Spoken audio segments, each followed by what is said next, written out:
Hey guys, and welcome to Little Black Book again. You already know what time it is. Little black book. You know what time it is. Time it is. Time it is. Time it is. Time it is. Time it is. Time it is. Time it is. Let's get into the video. You guys have been following me, I guess, for a little while now, and you know I love doing my little celibacy series. And this month we're talking about, again, sex, because it's celibacy. But I want to talk about something called until you're sick of sex. Now, some people have asked me or messaged me saying, you know what, like, how do I stop doing what I was doing? Do you know, how do I stop fornicating? Or how do I stop getting into certain situations, right? And so I was just talking to a friend about this the other day, and we were just discussing about Christ and everything like that. And we talk very freely about these issues. When we talk about sex, we talk about how we managed to get to a point where we're not longer like that anymore.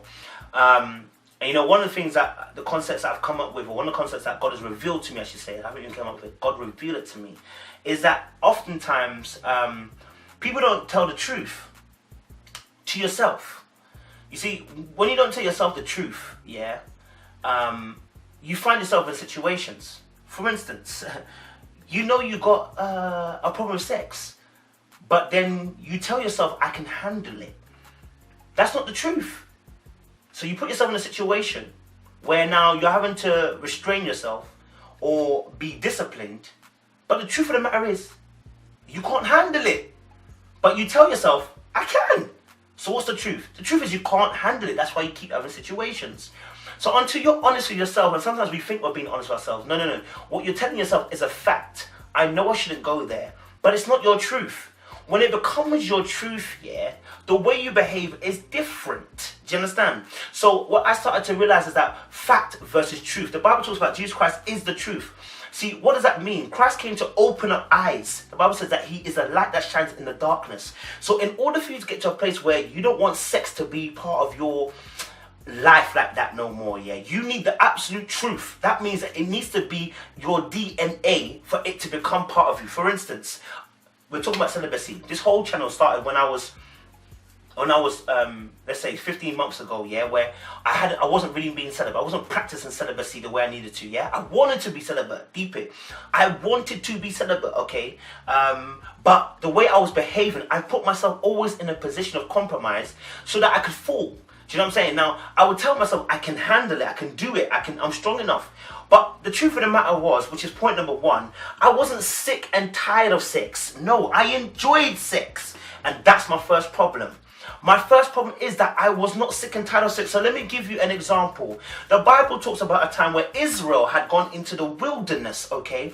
And every day the Bible says that God was going to give them bread, manna, And then on the sixth day, you don't have to eat the bread again, because you know that obviously Sunday, or Saturday you get a double portion or whatever. Or Friday you get a double portion or whatever. So that Sabbath day you can rest. Cool, alright, it's not a problem. So these guys are eating bread after bread after bread after bread. Gets to a point, they're sick and tired of bread. And he says he gives them, okay, I'll give you quail. They have the quail. They're sick and tired of quail. We don't, just take us back to Egypt, man. We had the onions and the meat and look at it. Until they were sick and tired of it, they didn't complain. Until you're sick and tired of having sex, and having sex, and when I say having sex in the sense of fornicating, let me put that word. Until you're sick and tired of fornicating, not sex, fornicating, you are not going to stop putting yourself in positions of sex because you're enjoying it. That is the truth. And it's not a problem. Be honest with yourself. You like the sex. The D is strong. You understand? The sex you're having with girls is fantastic. It's fabulous. You're enjoying it. You're not sick and tired of it yet. You don't like what you're doing, but you're not sick and tired of it yet. Listen, when you are sick of something, I remember one time, I've not had watermelon Rubicon again. The day that I was sick, this is about 10 years ago. My mum bought us Chinese, and I had Chinese and I had watermelon Rubicon. I really didn't like watermelon Rubicon anyway, but you know when you're thirsty, you drink the drink. So I had a drink, and I immediately started throwing up, After that, I never went to watermelon again.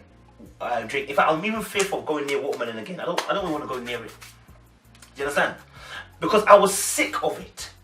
So when you're sick of something, you don't want to go back to it. You understand? So some of you are not sick and tired of this situation. You're still kind of enjoying it. You know what I'm saying?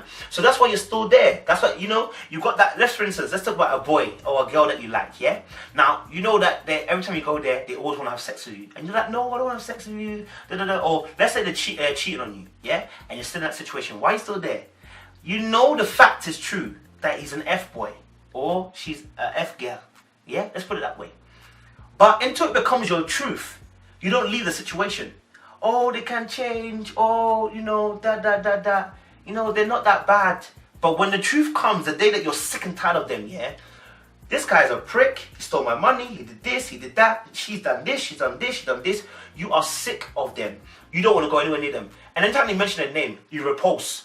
That is where sin comes. You see, when the Bible talks about us, you know, when we get born again, we get to a point where you become convicted to the point where you feel sick that you mentioned sin. You're like, oh, I don't even like that. Oh, I don't know why I was even doing that. Why? Because it takes you to a point of when you're sick that you give it up. Do you understand?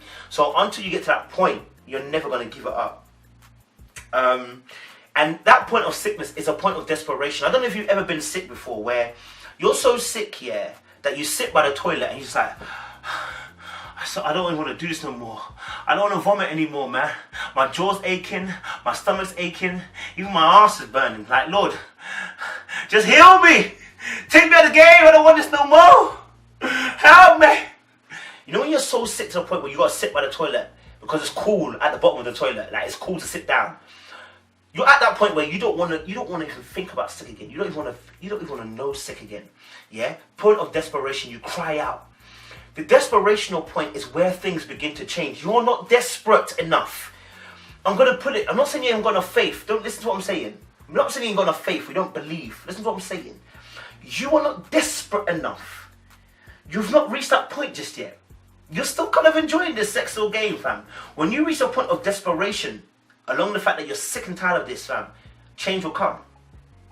You're not there yet. You see, so sometimes what God does, yeah, like the Israelites, He takes you around and feeds you what you don't like. He feeds you the thing that you're saying you want to be tired of. So this is how I would say, He feeds you to the point of, okay, so the guys were saying they wanted food, right? So He gave them manna bread. And He fed them until the point that they were sick and tired of it. Fed them quail until they were sick and tired of it. God will give you over to this problem until you're sick and tired of it. If you're really His child, He will let this situation come at you the whole time. The Bible talks about that there's no temptation that can overtake you.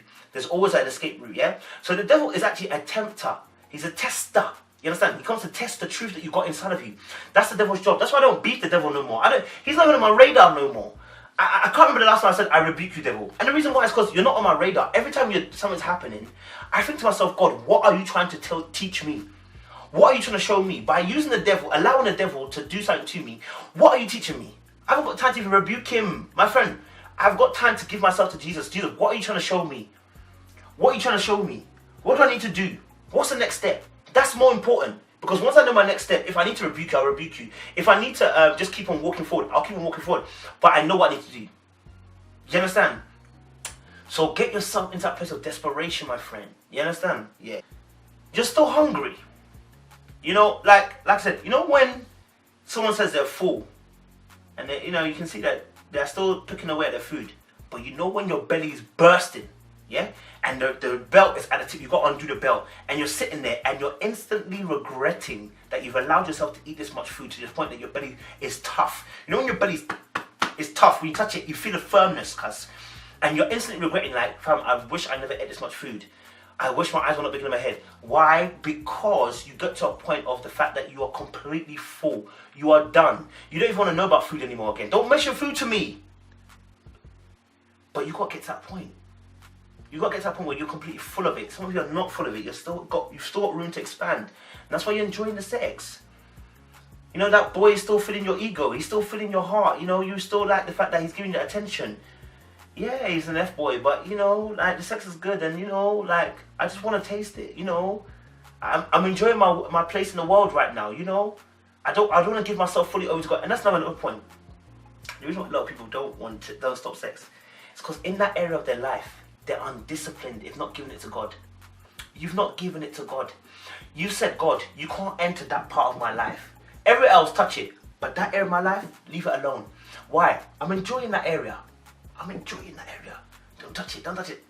Just let it be. I'm enjoying that area. I can handle it. you saying that I can handle it. It's actually I don't want to handle it. I want to be able to have the freedom. Listen to what I'm saying. I want to have the freedom to do what I want to do in that area. So if I want to move a little bit mad and flirt, I want it. If I want to touch a little bit of breast, I want it. If I want to suck a little bit of breast, I want it a little bit there. If I want to touch a little bum, I want to be there. I want a little bit of the tip to enter. I just want to be there. Listen, what am I saying? I'm saying to you that you want that room to be able to maneuver. That's why you've not allowed God into that area, because you want that. You know what? When God enters it, He's shutting it down. So you are not going to shut that area down until you let God do it. Reason why is because also another thing is you don't read your word enough. A lot of people don't read their word enough. When you begin to read the word, it changes your eyesight. You see, what you desire, is conditioned by what you're eating. But Bible said, people say, oh, you are what you eat. Well, if you are eating not the word of God, but you're eating the word or eating the world, then what you get is an output of the world. You know, start reading your word. Start letting that be your daily bread. That's why He said it's daily bread, because you've got to eat that thing every day. Every day. Yeah. So I know why you're not sick and tired of sex, man. Do you know what I mean? I've been there. Like, that's why I said this 16-month celibate. I can't even celebrate. I don't boast. It's more to say, listen, why did it take me so long? Do you know what I'm saying? One, because I wasn't allowing God to reach that area of my life. I was still enjoying. I wanted to go around girls' houses and sleep over. I wanted, you see, it wasn't the fact I wanted to have sex. I still wanted the flirt. I still wanted to have the little bit of danger around the fire. Because you want to have that danger around the fire, you will get burnt. So that's why you're still in these positions. Because you still want to dance around the fire. And until you've been burnt properly burnt, you will not come out of wanting to dance around the fire. You'll continue to dance around the fire. You'll continue. You get me? Holy yoly. So, just my 3 things, just to recap. Why are you still sexing? Either you're still enjoying it. 2, you think you've got a handle on it. The Bible says, place no confidence in the flesh. You think you've got a handle on it. And I think for 3, for me, what are you doing to feed yourself? So, are you feeding yourself the word of God? Are you constantly in prayer and in the presence of God? What are you doing after you come out? What are you doing after you've stopped reading your word? Are you then engaging in illicit behaviors? Maybe it's the music you're listening to. Maybe it's conversations you're having. You see, all of these things make up to break you up, All these things contribute towards your strength, if the gym is one part of it, to get strength like this, to get buff, you understand, with the muscles. Yeah, to go to the gym and pump the weight is important, but it's also important that I eat.